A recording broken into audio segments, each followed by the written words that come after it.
Think about the last time you walked into a room and someone caught your attention before they said a single word. Something about them was just different. They weren't the loudest. They weren't necessarily the best looking. But there was a quality to the way they held themselves, a kind of settled ease that made you want to know who they were. That's strong presence. And here's what most people get wrong about it. They think it's a personality trait, something you're either born with or you're not. The charismatic ones have it. The rest of us manage without it. That's not true. Strong presence is a set of signals, physical, psychological, and behavioral, that communicate one thing and one thing only. I'm comfortable being here, and I have nothing to prove. And every single one of those signals can be learned. So let's get into it. We'll start with the physical because your body is already talking before your mouth opens. Within seconds of entering a room, people have processed your posture, your movement, the way you hold eye contact. They've formed an impression. Language hasn't even entered the picture yet. Posture is the obvious one, but most people misunderstand what good posture actually means. It's not about standing straight, like you've got a ruler taped to your spine. It's about taking up the space you're entitled to. People who lack strong presence tend to physically compress themselves. Rounded shoulders, sunken chest, weight on one foot, arms wrapped in. The body is literally making itself smaller. And whether you realize it or not, everyone around you reads that. What it communicates is, I'm not sure I should be here. Strong presence is the opposite of that. Grounded stance, open chest, evenly balanced, not puffed up or performative, just settled. Like you've arrived somewhere you're allowed to be. Then there's stillness. This one gets overlooked. Fidgeting, adjusting your clothes, touching your face, shifting weight. These are all ways the body bleeds out anxiety. They happen when we're uncomfortable and we don't know what to do with that discomfort. People with strong presence tend to be still. They don't fill silence with movement. And that stillness reads as self-containment, which is, frankly, one of the closest physical signals to genuine authority. Eye contact is another one.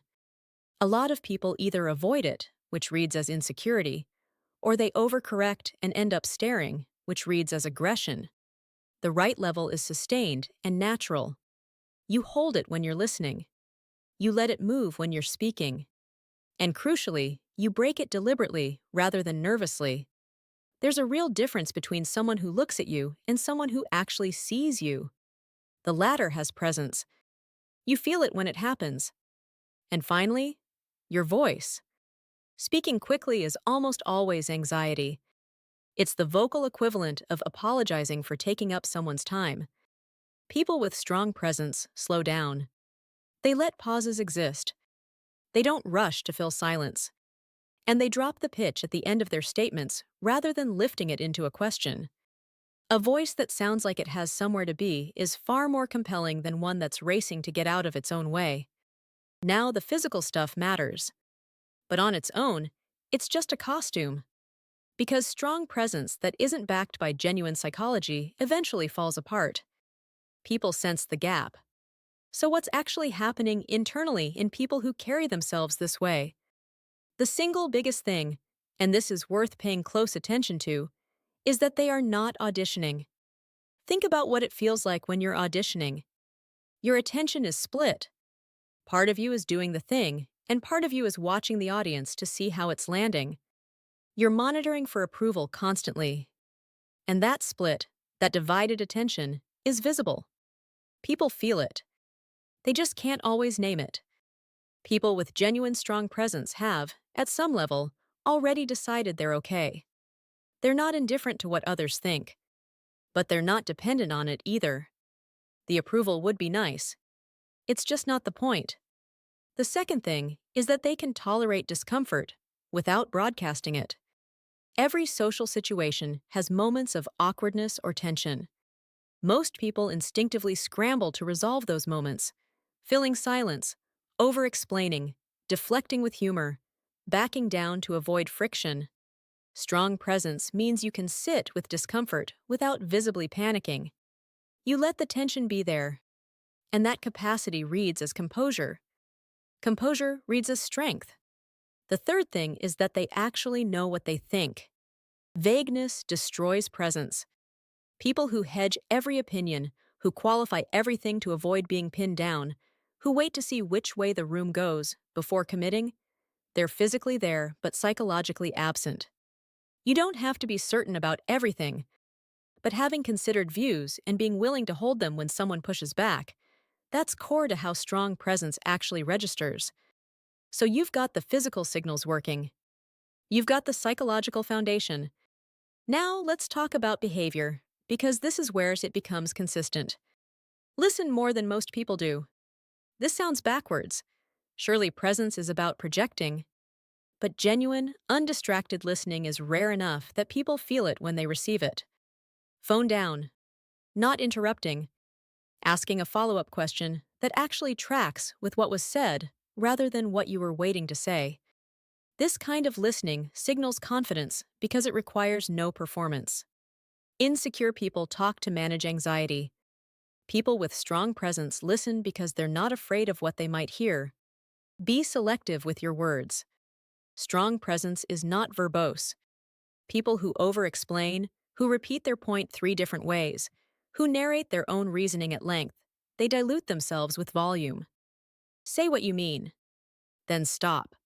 The discipline to leave space after a point, instead of filling it with qualifications, is one of the most powerful habits you can build. And follow through on small things. Presence is partly reputation, and reputation is built on whether you actually do what you say you'll do. Arriving when you said you would. Replying when you said you would. Remembering what someone told you. These things seem mundane, but they create a track record of reliability that quietly reinforces everything else. Strong presence without substance underneath it is just performance. Substance is what makes it last. Now here's the thing that undermines all of it.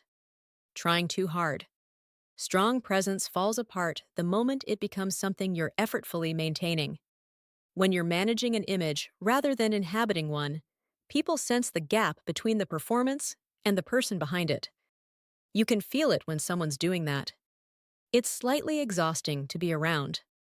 Authentic confidence isn't the absence of insecurity. Everyone has insecurity. It's the decision to act without waiting for the insecurity to clear first. That's the actual work, not performing confidence. Building enough genuine self-acceptance that the performance becomes unnecessary. And that's a practice. It takes time. But the signals, the posture, the stillness, the eye contact, the voice, the composure, the listening, those you can start working on today. The internal stuff catches up when you give it enough time and enough honest effort. So start there. Pick one thing from this video, one signal. Work on it until it's no longer something you think about. Then pick another. That's how strong presence gets built. Not all at once. One layer at a time. If you enjoyed the video, we'd really appreciate a thumbs up. And for more content, just hit the subscribe button.